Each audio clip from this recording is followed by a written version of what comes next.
Hey guys, you don't want to miss this today. We're attending the Blockchain Live 2024 in Dubai in its 13th edition. I have very special guests with me, the chairman and co-founder of Animoca brands. So let's get into a few things here. If you are in the NFT space, or if you are not, you should be looking at what's happening in this ecosystem.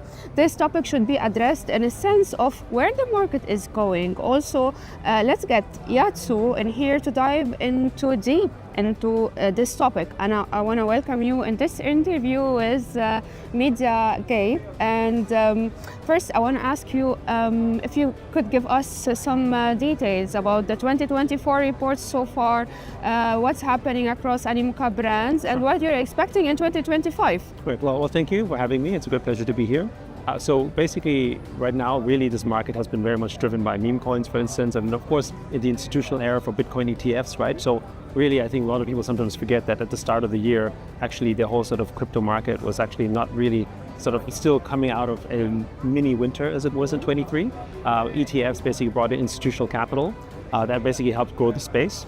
And then, of course, gaming started to really accelerate. Some of the big narratives are things like Ton, for instance, and Telegram. That's because they solve a lot of the distribution problems that we had in Web3 gaming. And of course, now what's also interesting is that meme coins, of course, became very popular. And now what are they doing? They're making their own NFT collections as well. Yeah. Right. So it's kind of interesting to see how meme coins and NFTs are kind of forming together a kind of union of sorts as well. So that's kind of growing that space. I think another thematic is Bitcoin ordinals and sort of what's happening in the Bitcoin sort of ecosystem. That again was something that was not present just a few years ago, and now you have a lot of innovation in the Bitcoin ecosystem itself just because of that, and of course all the L1, L2s. So yeah, it's a very exciting time, and we do think that gaming and of course things like education, for instance, are actually going to be growth narratives for 25. I mean, I was looking at your last reports. You guys are doing amazing. But what do you think the biggest challenges in the NFT world, in the gaming so far? Yeah, I mean, I think one of the biggest challenges we had was basically around mass adoption in terms of how to bring users into the space. Most people don't realize that Apple, Facebook, and Google, and Steam actually don't allow NFTs to be used inside games. Or you can have the NFT, but you can't actually have utility for them. So that restricts the growth of Web3 games. But again, basically with Ton and Telegraph, that problem is solved. So that's kind of that's a positive thing. The other one, of course, is that now we've come to a point where it takes time to make good games. And new games like Off the Grid, which is one of our portfolios, whereas Godzilla, actually is now creating the kind of games that a traditional gamer who's not in crypto, not in Web3, who just wants to play a fun game can compete with, right? Because it takes some time, right? Before, how do I get someone who's playing PUBG or Fortnite to say, I want to play a Web3 game? It needs a certain quality. And now we've reached that point. So again, quite positive about where that's going.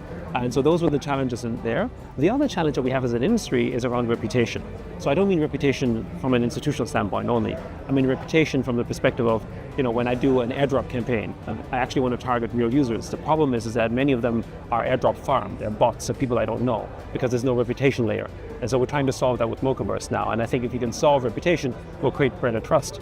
And we create better trust, we can build stronger networks. So that's kind of one of the big challenges we have to solve. Essentially, how do we build better trust amongst participants and ecosystem players in Web3? Yeah, so I want to ask you a bit about yourself. What brought you here in this ecosystem of NFT? How long have you been in this industry? And if you could give some advice to the new starters who is willing to invest in this world and be part of it, sure. What would be this bit of advice? Yeah, so I got into the space in late 2017, basically through CryptoKitties, which was basically something what we were involved in through a studio in Vancouver. And with that, when we discovered what NFTs actually do, which gives you digital property rights. It gives you ownership in, in this case, games and applications, but other things as well. Ownerships in the networks that you can help construct. We thought, well, this is the future. And so we went from being a traditional Web2 gaming company going completely into Web3, not just gaming. We have over 540 portfolios today, of which about 160 plus are in gaming. So we're not just doing gaming, we're doing everything else in this space. And the way that I thought of this market was very similar to the early internet. So in other words, the parallels of Web3 are very similar to how Web1 was built back in the 90s and the early 2000s. And so how would you play that? And that's kind of where we decided to invest the way that we did. So we also have this investing component, which is why some people say we're like a VC, even though we're investing mostly out of our balance sheet to sort of help grow the space. And for people who don't know much about it, the mental model I like to tell people is it's kind of like visiting a new country. Web3 is like a nation. You can't just it's not technology. It's a community, there's a group of people, you want to go learn about it. And just like when you want to, for instance, invest in China, or you want to invest in UAE or maybe Saudi, what you do, you have to go visit the place, you have to visit the country and actually explore it before you do something. Know more about it. Know more about it. And what does it take? Well, you have to buy an air ticket, you have to maybe get a hotel, you have to come visit the country, you have to spend a little bit of money, not too much, just for fun, right? And that's exactly the way that I would think about entering Web3. Basically, enter Web3, you don't have to spend that much money, but just learn about it, participate in it, understand its ethos, and then I think you can start to go deeper. It's really hard to just go there and say, let me just buy something. Because if you don't understand it, then you don't know what you do. You'll get lost That's eventually. Right. That's right. Yeah.